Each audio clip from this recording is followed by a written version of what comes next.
Nilagdana ni Pangulo Aquino ang batas na nagtatakda na dapat sumunod ang lahat ng tanggapan ng pamahalaan sa tinatawag na Philippine Standard Time. Ang tanong, mabago naman kaya ng batas na ito ang nakasanayan ng Filipino Time? Saksi si Trisha Zafra. Iba't ibang oras sa mga relo o orasan. Hindi na raw yan uubra sa mga opisina ng gobyerno. Alinsunod sa Republic Act 10535 na bagong lagda ni Pangulong Aquino. Ang mga orasan kasi ng lahat ng national at local government offices kailangan ng itama at isabay sa Philippine Standard Time na galing sa Pag-asa.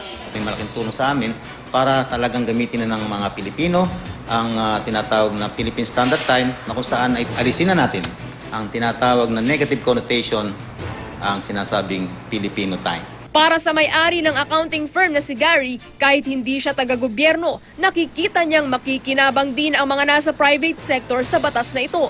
Maganda yun kasi eventually lahat ng mga dapat itapusin at i-settle, nasa-settle talaga. Hindi naman sa laging huli ang mga Pilipino. Hindi lang nakasanayan ng marami ang istrikto o impuntong pagsunod sa oras na maaaring dahil din sa kawalan ng pare-parehong oras na masusundan.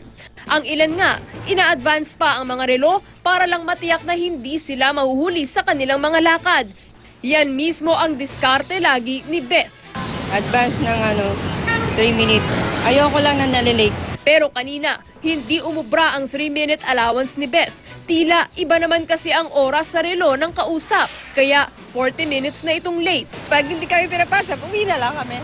Kung halimbawa ang milyon pinag-uusapan at may meeting tayo ng alas 8 ng umaga, dumating ka alas 9, baka hindi ko patulan ang iyong mungkahi ng negosyo sapagkat ultimo yung oras ay hindi mo kayang hawakan. Pero paano nga ba malalaman ang Philippine Standard Time? Kalkulado yan ng isang high-tech rubidium clock na nasa Pag-asa.